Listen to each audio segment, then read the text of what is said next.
Assalamualaikum warahmatullahi wabarakatuh. Ngadongeng deui mitra-mitra pemiar YouTube. Direncangan ku Mang Guru. Mang Guru bade mangdongengkeun deui neraskeun hanca carita anu katunda kalayan judul Santri Pinilih. Ieu dongeng karangan Kang Heri Supriyadi Cianjur. Panginten ayeuna teh nincak seri anu ka-48. Supados teu nyangkolong kana waktos, mangga urang sami-sami ngabandungan deui kumaha jujutan ieu carios. Sok kaparayun sadayana.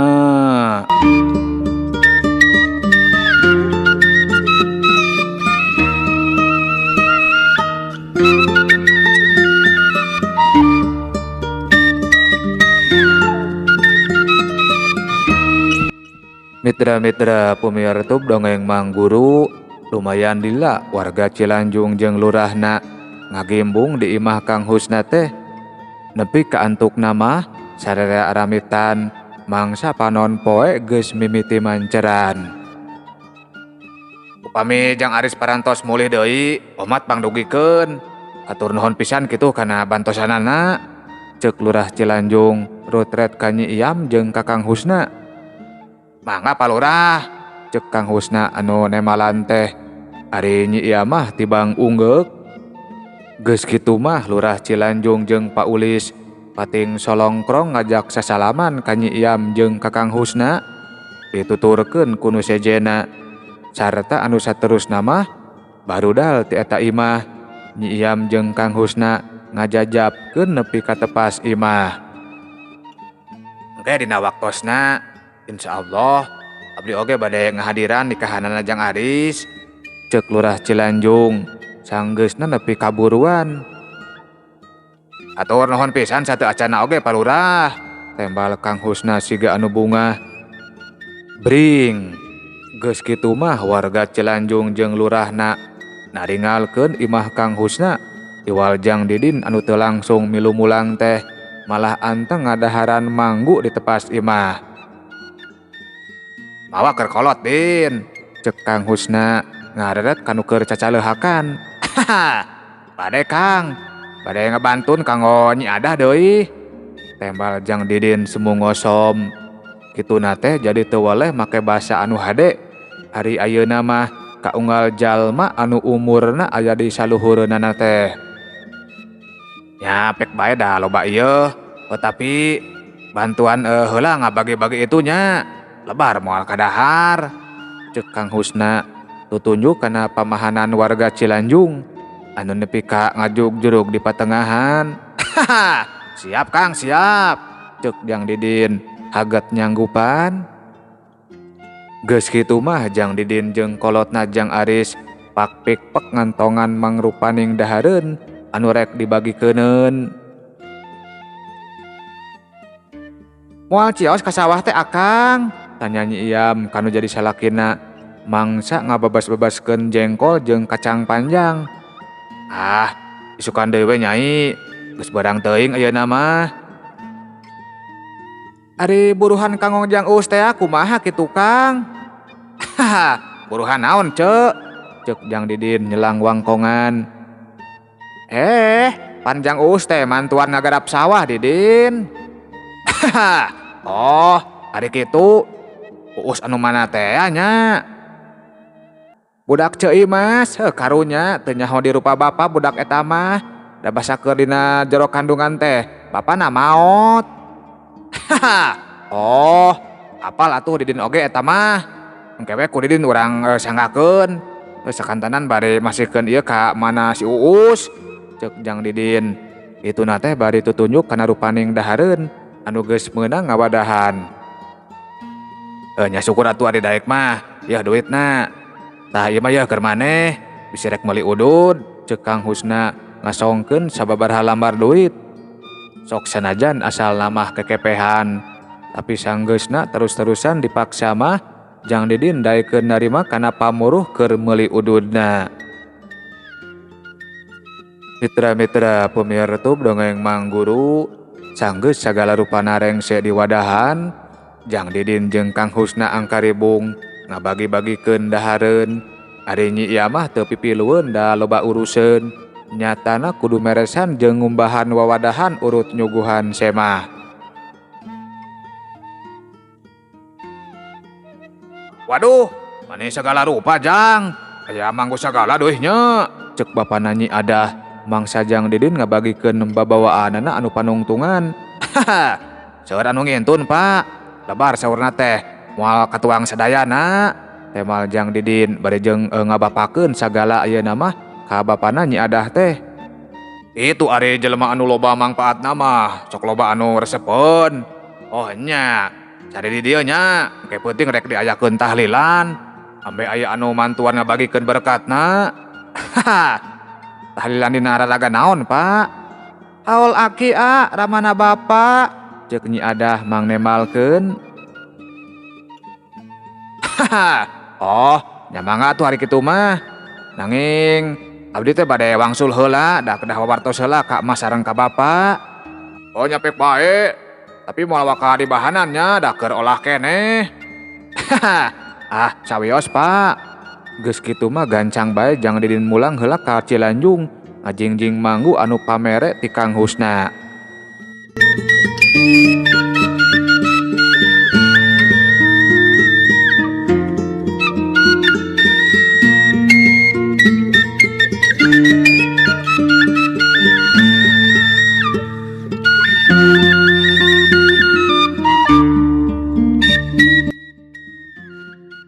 Mitra-mitra pemirsa dongeng Mang Guru, gancangna ieu carita Jang Didin geus anjog deui ka imahna. Haha, Bapak ngalajukut, Mak? Tanya Jang Didin sanepina ka tepas imah. Kateterusan si Bapak mah, asup angin sigana. Ari eta mawa naon Didin? Tembal indung Jang Didin. Anu harita keur misah-misahkeun bangsal tina beas, anu diwadahan kana nyiru. Tenemalan sok jingjingan ditunda di hareupeun indungna. Geus kitu mah gura-giru bae Jang Didin muru ka kamar bapana. Nyawe di jero kamar, kasampak bapana keur ngaringkuk di buleun ku sarung. Siga anu tiris kacida ka tempona teh, beungeutna oge ka tembongna kusem kurang cahyaan. Haha, Pak, tos dikerok? Tanya Jang Didin. Kituna teh bari ngusapan sirah bapana, siga anu nyaaheun pisan. Ngeus ku si Emak Din. Tos ngaleut wedang jahe, Pak. Ngeus Din, can waktuna cager we meureun ieu mah. Jang Didin salila-lila diuk dina tungtung dipan.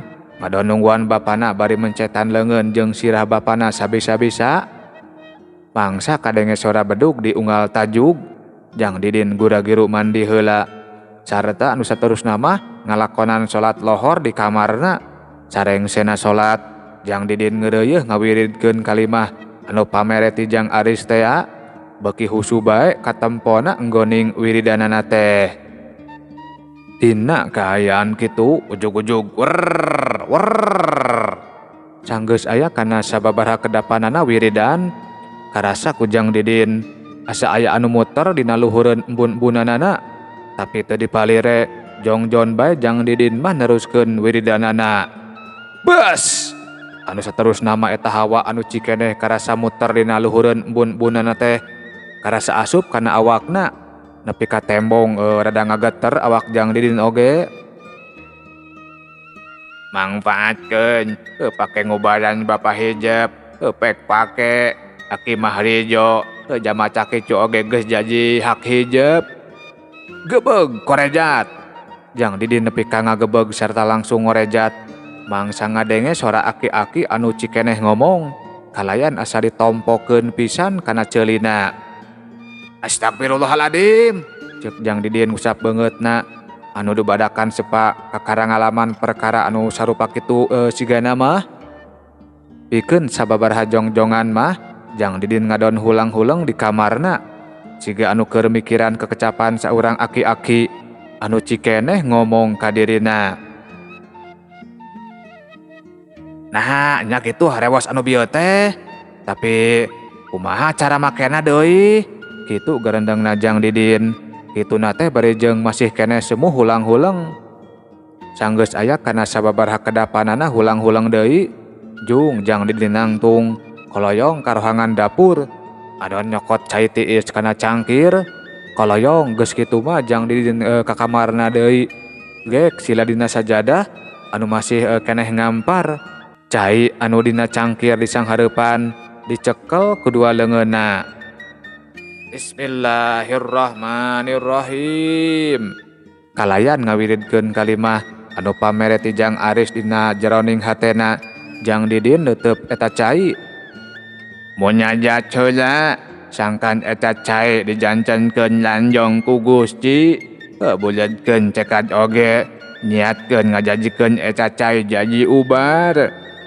Rada ngagebeg deui wae Jang Didin oge mangsa ngadenge suara aki-aki anu ngomong ka dirina teh.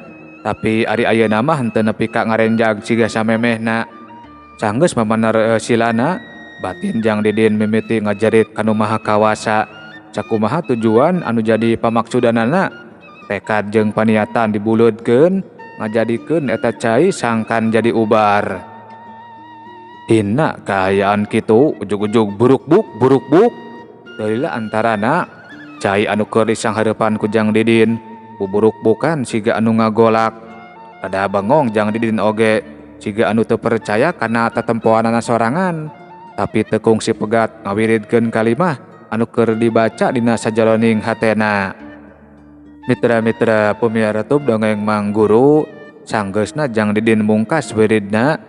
Cai anu dina cangkir oge dubadakan siga sasari deui, teu buburuk-bukan siga samemehna. Alhamdulillah, mugi awe dijantenkeun landong kanggo pun Bapak ieu cai teh. Ya Allah, Aki bade saha wae salira atur nuhun pisan kana bingbinganana. Kitu garandangna Jang Didin. Kitu teh bari ngalieuk ka Manaboa. Jung koloyong geus kitu mah Jang Didin muru ka kamar bapana. Pak, eueut heula Pak. Kalayan suara anu halon. Jang Didin ngasongkeun cai kanu jadi bapana.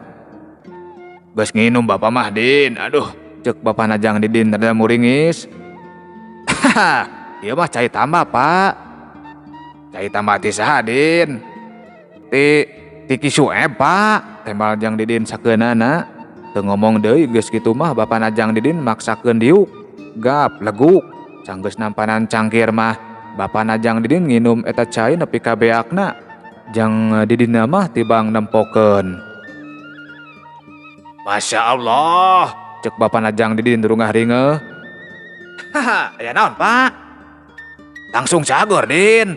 Asa adu badakan jag-jag kieu ieu teh. Jang Didin nepi ka bengong siga anu teu percaya. Benar, anu bieu teh cai ti Kisueb Din. Tetep bapana Jang Didin siga anu cangcaya. Jang Didin tibang nembalan ku unggeuk. Sok sanajan dina hatena mah sama sakali teu percaya kana jawaban ti nu jadi anakna. Tapi bapana Jang Didin mah teu kungsi loba tatanya. Pak, Didin mah bade mondok di Jatilindu. Cek Jang Didin neuteup ka bapana. Arek sare di saha Din? Pan Jang Aris nage eueuh.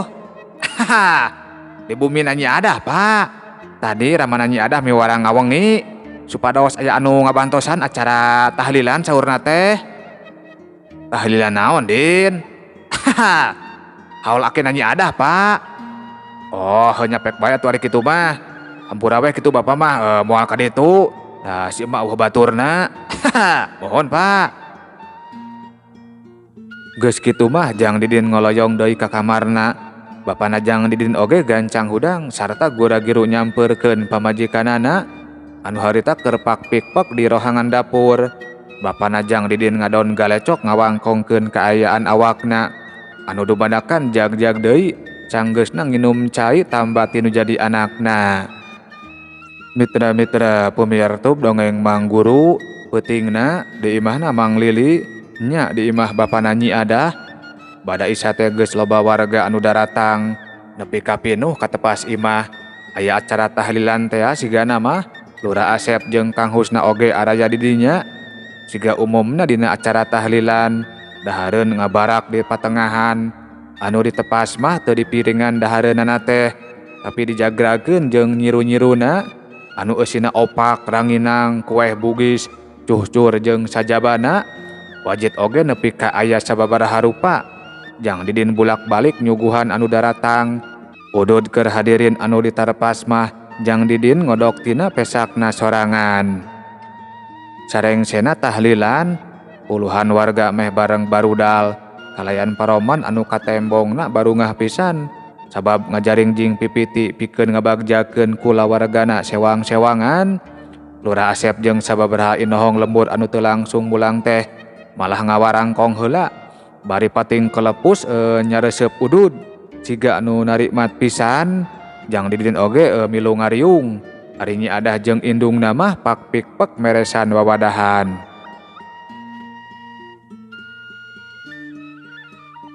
Teu nyangkanya jahat-jahat teuing si Tina teh, ceuk saurang inohong lembur. Anu tayohna mah dina eta riungan teh keur ngawangkongkeun perkara kajadian di lembur Cilanjung. Nya, untung we aya Jang Didin anu mangmentakeun ubar ka Jang Aris. Pikeun puluhan warga anu katenung. Anu aya dina eta riungan kabeh nareuteup ka Jang Didin. Mang Lili mah siga anu reueus katempona teh. Pedah calon minantuna saeutik gedena geus neudeun jasa ka jalma rea. Sok sanajan bari lain secara langsung anu ngubaranana. Geus puguh ari Lurah Asep mah nepi ka dangah. Da piminantueunana pisan anu keur pada maruji ku jalma-jalma anu harita keur araya dina eta riungan teh. Geningnya Jang Aris pisaeun ngubaran Jang Didin. Tanyana salah saurang inohong lembur. Haha, nyobian we, pan biasana. Ari jalmi anu nyangking pangaweruh sarupi kitu mah sok sareng nyangking ilmu kanggo ngalandonganana. Kaleresan we doi, pedah karerencangan. Hehehe. Ah, banjar pisannya.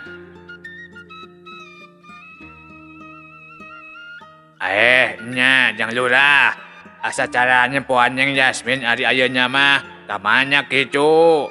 Salah saurang di antara anu keur ngariung, netep Lurah Asep bari mengkolkeun wangkongan. Aya, nuju dipinggit we tara kaluar pisan. Oh, nya paingan atuh Jang Lurah. Wangkongan di imah kolot Nyi Adah lumangsung lumayan lilana, nepi ka antukna mah sararea barudal alatan geus peuting teuing.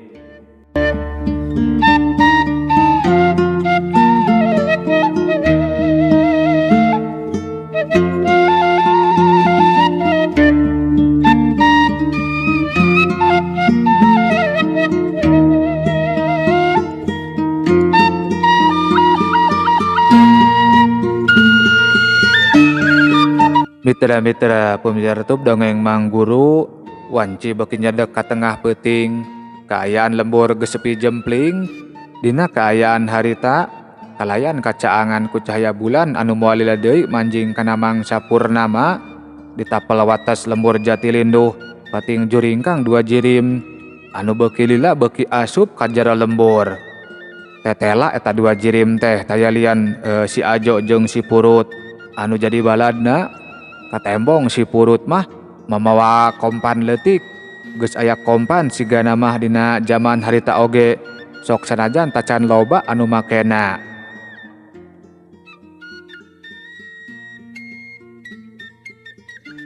Kabelah dia mun teu salah mah jalanna teh nya.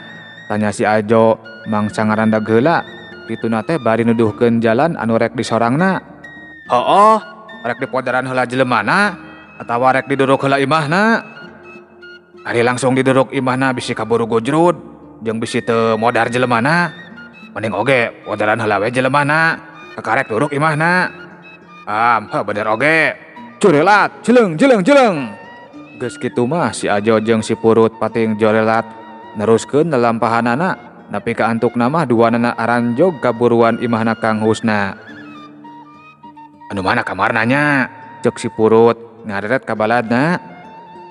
Anu jandelana deket kandang domba mun teu salah mah. Geus kitu mah gura-giru bae si Ajo jeung si Purut pating koreleng ka pipir imah.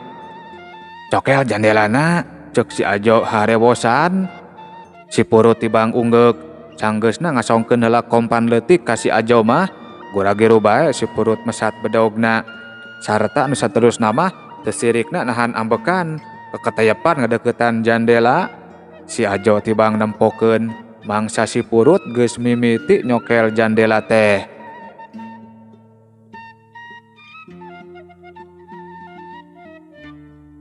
Rek naon maraneh bebel?